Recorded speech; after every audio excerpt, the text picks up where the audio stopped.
Hi everybody, Louis Vuitton is one of the most iconic luxury brands in the world. The next to Apple, no other company on the planet dominates their industry as completely as LVMH. Fashion, luxury hotels, media outlets, all under one roof. Absolutely the leader of the luxury goods industry. Valued at more than $400 billion, with some of the industry's biggest names under its umbrella. It's the story of this company, but also the story of this man, Bernard Arnault. And while most people think of Louis Vuitton as just another overrated brand that sells bags for 2 lakh rupees, what we don't realize is that Louis Vuitton is a luxury brand that was started by a homeless boy, and it has sustained 200 years, 1 Franco Prussian War, 15 revolutions, 2 world wars, and 18 recessions, including the Great Depression. And while most people think of Louis Vuitton bags to be the liability of the rich, you would be shocked to know that if you invested in this Louis Vuitton bag in 2007 for $625 or 25,000 rupees, you would have got more returns than both gold and S&P index. There are some who cite this to say that personal luxury could perhaps be a better investment than even gold. While most associate LVMH with luxury handbags and fashion, it's about joining the dots and tracing the house back to its roots. Luxury today is recreating, in a sense, the idea of elite, the idea of masses, the idea of a lifestyle that everybody wants to share. From 2007 to 2024, while the price of gold shot up by 172%, S&P went up by 167%, whereas the price of this bag shot up by 214%, which means you could very easily sell this bag in the secondary market at a markup of 200%. And LVMH today is so big and so powerful that it is more valuable than Hermes and even the parent companies of Gucci, Prada, and its next 5 competitors combined. So this begs the question, how did a homeless boy go on to build the biggest luxury brand in the world? Why were Louis Vuitton bags considered to be super special during the 19th century? And what are the business lessons that we need to learn from the rise of Louis Vuitton?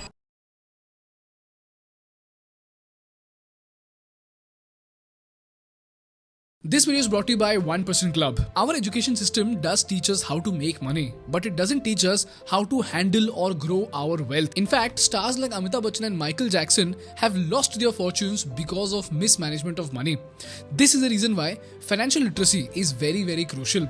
The 1% Club is founded by my dear friend Sharan Hegde and is backed by Nikhil Kamath, and they are here to help you achieve financial independence. At 1% Club, you can join and access 25 plus planning tools, connect with 50,000 plus members, and attend exclusive events. To experience this, the 1% Club is organizing a 2-hour personal finance masterclass by Finance with Sharan. It is trusted by more than 2 lakh members with a 4.8 rating. This masterclass will teach you everything about personal finance, from early retirement planning to mutual fund investing to asset allocation and a lot more. And for thinkschool learners, there is an exclusive discount of 50% on the masterclass. So if you find this useful, click the link below and join the 1% Club now.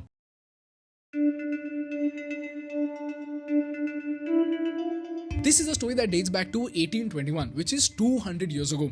During that time, France was under Louis XVIII. This is when Louis Vuitton was born to a farmer and his wife who was a hat maker. Unfortunately, his mother passed away when Louis was just 10 years old. This is when his father remarried and Louis was ill-treated by his stepmother. So at the age of just 13, Louis Vuitton left his home and traveled to Paris to earn a living for himself. And by 16 years of age, he found a job with a man named Romain Marchal. Romain was basically a box maker and packer. Basically, he specialized in making great bags. And this is where Louis Vuitton got his fundamental skill of designing great bags. And you know what? Louis Vuitton worked for Romain for the next 17 long years. And in these 17 years, he mastered just one skill, which is designing high quality bags. And Louis was so good at his work that in 1853, which is 16 years into his profession, he found a client who established his position in the entire French market. You know who it was? It was the Empress of France, Eugenie herself. For those who don't know, she was the wife of Napoleon III and the nephew of the legendary Napoleon Bonaparte himself. And at that time, Napoleon III had just declared himself as the Emperor of France. And during this time, Louis became so close to the Queen that he was her personal packer who was responsible for both designing and transporting her luggages. This is when Louis Vuitton went from being an ordinary assistant to a renowned craftsman and designer in France. So to capitalize on this name, Louis established his own workshop which specialized in designing bags for the richest people in France. And soon enough, people from all around the world, including the Viceroy of Egypt, came to buy Louis Vuitton bags. So the question is, what was so special about Louis Vuitton bags that the richest people in France flocked to buy bags specifically from Louis? Well, there were three very interesting gaps that Louis Vuitton found in the market. Firstly, back then, bags were made with thick pigskin and they looked something like this. Now, these bags were very durable, but they were very heavy. So even without packing, the bags themselves were very heavy. On top of that, the pigskin used to crack after a certain point. So after a certain point, your bag would just start looking ugly. Secondly, in 1858, the bags were traditionally made with dome-shaped tops. And the thinking behind this design was that if mud or rain falls on the bags, then mud and water would just roll off the bag. This design was specifically made for people who travelled by horse carriages. But the catch over there was that by 1850s, steam engine was becoming more and more popular. And in the steam engine, people did not have to worry about rains or dust. In fact, in the steam engine, when the luggages needed to be stacked one on top of the other, these dome-shaped bags were not very functional because you couldn't stack them on top of each other. Thirdly, these bags were not watertight at all. So if you've seen pigskin bags, they can repel small amounts of water, but eventually the bag will start absorbing water and it will ruin your clothes. These were the three gaps that Louis spotted in the French market. And he realized that the perfect product would be a product that would be watertight, light, and had the design that was best suited for trains. This is when, ladies and gentlemen, Louis Vuitton came out with an amazing product called the steamer trunk. And this is what it looked like. The steamer trunk was flat on the top, so you could stack one trunk over the other, and he covered his bags with a canvas material with a glue-based treatment. This made his bags both watertight and strain resistant. And lastly, it was made using poplar wood with metal buckles. And this made the bag both elegant and lightweight. And this, ladies and gentlemen, was a revolutionary concept back then. Just to make this more relatable, do you remember when traveling by train, our parents used to have these box type suitcases which were very heavy to lift. And then came these trolley bags which just changed everything forever. So back then, Louis Vuitton bags were as revolutionary as trolley bags are today. So as usual, everybody who travel by steam engine, who are basically rich people of France, they all flock to buy Louis Vuitton bags. This is how Louis Vuitton established himself as a luxury bag designer who designed highly functional bags that were light, watertight, and elegant. But you know what, guys? Just when Louis thought he could expand his business, something terrible happened. In 1871, a major war broke out between the French and the Prussians. It is now known as the Franco Prussian War of 1871. So Prussia cut all routes to Paris, bombarded the city with all their might, and in the chaos of this war, both Louis' home and workshop were completely destroyed. But even then, Louis saw this as a massive opportunity. You know why? Because now Louis was able to spot a much better location for his shop. So this time he set up his shop at a prime location called Opera. This new shop was strategically close to Paris railway station and it was very close to the largest and the most luxurious hotel in Europe, which goes by the name Le Grand Hotel. So do you realize he put his shop in the sweet spot of travel and residence of the richest people in France? But this is where Louis faced another problem, and this is something that every premium brand faces. What is this problem? Every time something elegant and premium comes in the market, fake and cheap products enter the market. So the question is, in spite of counterfeit and copycat products, how did Louis Vuitton differentiate himself from the competition? Well, this is where Louis got into his differentiation phase. And just like Louis, every brand reaches a point where they have to do something extra to push themselves ahead of their copycats. And this differentiation phase was led by Louis' son, who was named George Vuitton. And just like Louis, George was a very sharp observer, and he observed something which put Louis Vuitton on a pedestal. You know what he observed? He observed that when travelers traveled from one city to the other, these journeys used to take a very long time, and the people who traveled by train were usually rich people who had valuables like paintings and jewels in their bags, and sometimes even cash and important papers. As a result, theft became a big problem in France. So to solve this problem, George and Louis started experimenting with different locking systems, and within a few years, they built the iconic unpickable lock of Louis Vuitton. And they designed a lock which was so good that no thief in France could open it. And you know what? They made this lock so good that they publicly challenged the famous magician and escape artist Harry Houdini to open one of their patented locks. And since Houdini never accepted their challenge, this act itself established Louis Vuitton locks to be the best in the market. So again, all the rich people who carried property papers, jewelry and paintings always bought from Louis Vuitton, and they were ready to pay a premium.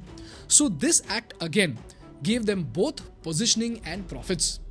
And you know what, guys? This lock is so good even today that after 134 years also, the essentials of the locking mechanism are still used in the Louis Vuitton bags in 2024. But then again, just like Louis Vuitton, multiple other brands came in with their own locking system and started selling cheaper bags.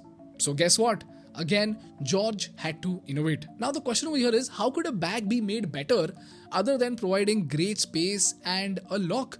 So we've come to a saturation point over here, right? How could it be better? It's not like an iPhone that we can keep on innovating year on year, right? Well, guess what?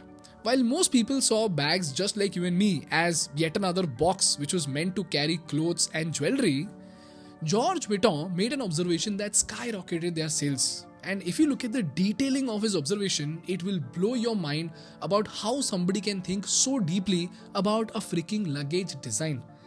And this is the reason why, ladies and gentlemen, Louis Vuitton became popular not just in France but all across the world. The question is, what exactly were these observations? To help you understand his genius, I will show you 3 designs, and with these 3 designs, you will know the power of observation and market research. The first and perhaps the most iconic design of all was a result of a very sharp observation made by George Vuitton. He saw that even though the luggage they made was good looking, light and secured, there was one big problem. If a rich businessman or woman made a trip to Paris with a suit, shirt, hat, shoes and accessories, or a dress, shoes and accessories, it would get very messy. For example, if something is tagged on top of an ironed shirt, it ruins your press, right? Or if your shoes touch your shirt, it would again ruin your outfit, right? So George had to find a way to design a luggage in such a way that all these items could be placed without spoiling each other. And lastly, if you're traveling back with dirty clothes, if both dirty and clean clothes are kept in the same trunk, it would get messed up, right? So he also wanted to figure out a way by which he could segregate the spoiled clothes and new clothes. So the question is, how did George Vuitton design this iconic bag? Well, this is where the design of IDL 1901 came in. George Vuitton designed a bag in such a way that it could keep your shirts on top, the accessories on the side, and then you can remove that compartment and keep your shoes and belt inside with the hat on the side. Similarly, you could even keep dirty and clean clothes separately. So do you realize this was a very important feature for the rich people who were going to attend important meetings or events? Now you tell me, guys, if you were this rich person visiting France, wouldn't you pay 2x, 3x the price for this amazing bag? You would, right? This is why both rich men and women of France and all around the world flock to buy Louis Vuitton bags specifically. This is how Louis Vuitton started to be used by the richest and perhaps the most powerful people on earth. And here's where the top of the pyramid effect comes into play. When the richest people in the world, when the most popular people in the world, when the most powerful people in the world use a particular product, that product becomes aspirational. And when something becomes aspirational, it also commands a premium from the people who are not of the top of the pyramid in the society. As a result, Louis Vuitton became aspirational for the people at the bottom, and it became super functional for the people at the top. And this brings us to the second design that George made, and this was was made during the automobile revolution, where people were transitioning from horses to cars in the early 1900s. Now, if you look at cars back then, they looked something like this. By the way, during this time, Henry Ford was still in his startup stages, so cars were not cheap at all. They were very, very expensive. They were designed by exclusive engineers who were almost like craftsmen, and most importantly, they were used by the richest people in the world. Just to give you a better idea, while the laborers earned anywhere between 1,000 to 2,000 francs, a skilled worker would earn between 2,000 to 4,000 francs a year. But the cars started from 4,000 francs and went up to 30,000 francs. But you know what, guys? Even in the most luxurious cars of all, George noticed that these cars did not have a trunk or a boot. Yes, you heard that right. Back then, there was no concept of a trunk at all. And here's where George saw a massive opportunity. He realized that the bags he made for steam engine would not be relevant for car travel. So he went into the microscopic detail on how to design a bag for cars. And guess what? This is what he designed.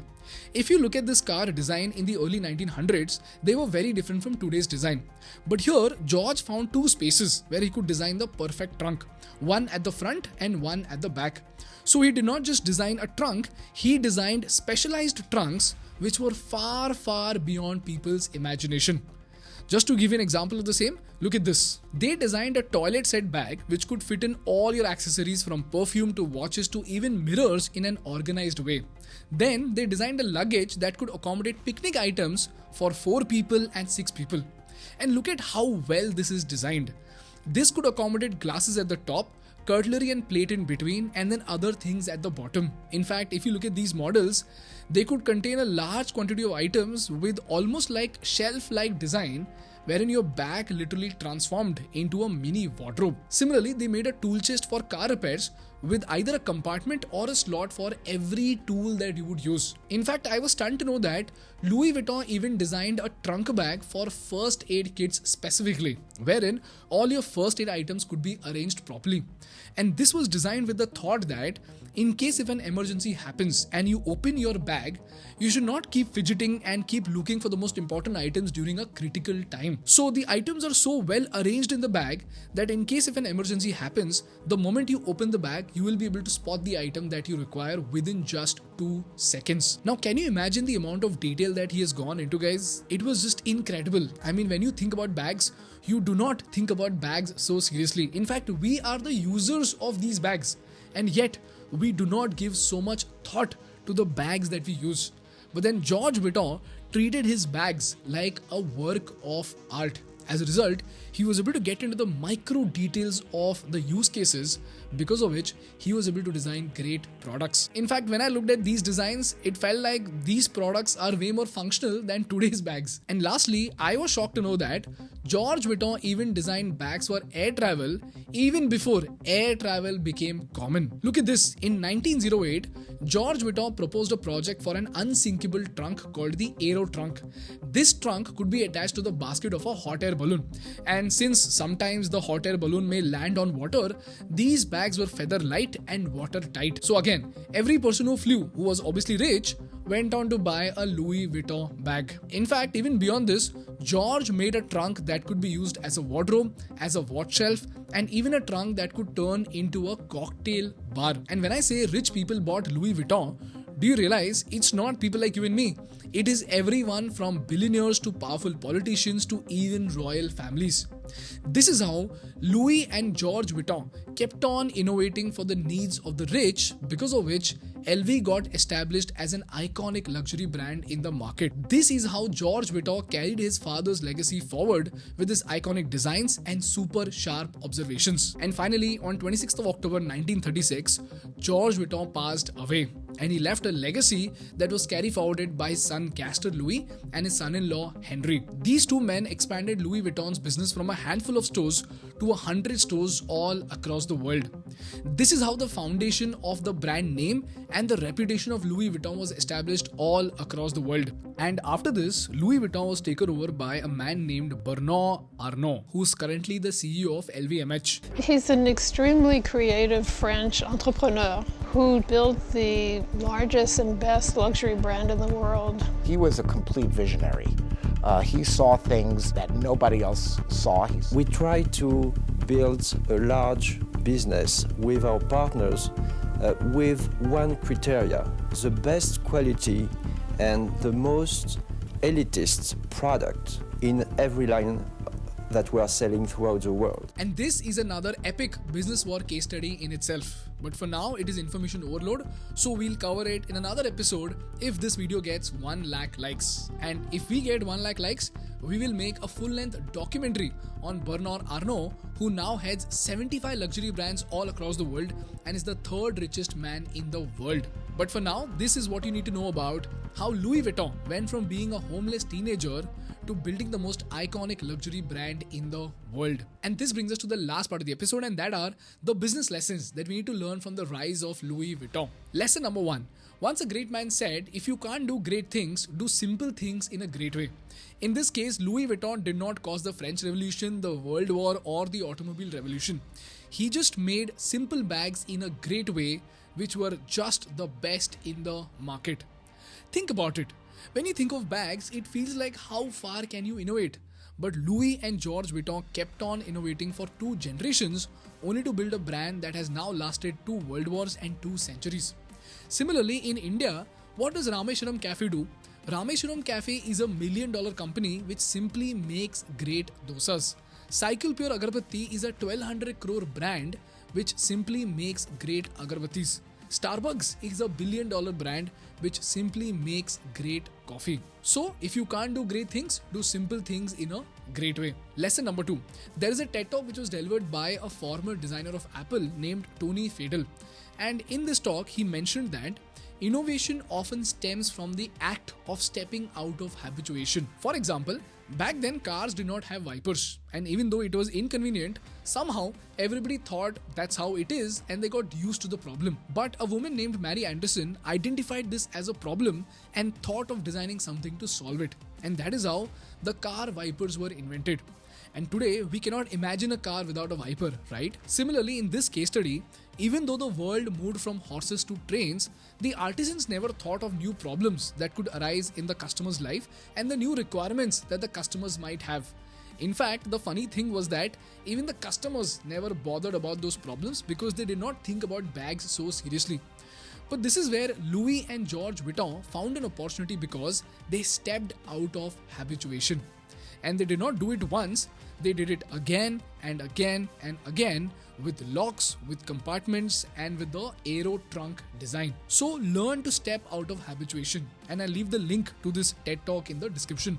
Watch it and you will find it extremely inspiring. And lastly, always remember, good is imperative, but greatness, my dear friend, is a choice. It is a difficult choice. To make that choice, you have to move away from convenience. You have to endure the pain of not compromising, even if that means losing money. And most importantly, you need to have the persistence to deliver great products and services again and again and again, no matter what happens in the market. And the ones who have the audacity to make that choice end up building brands that last a century. And in this story, Louis and George Vuitton made that choice of greatness. Eventually, they built the most iconic luxury brand in the world, which now goes by the name Louis Vuitton. So the question is, do you have the audacity to make the choice of greatness? Think about it. That's all from my side for today, guys. If you learned something valuable, please make sure to hit the like button in order to make YouTube Baba happy. And for more such insightful business and political case studies, please subscribe to our channel. Thank you so much for watching. I will see you in the next one. Bye-bye.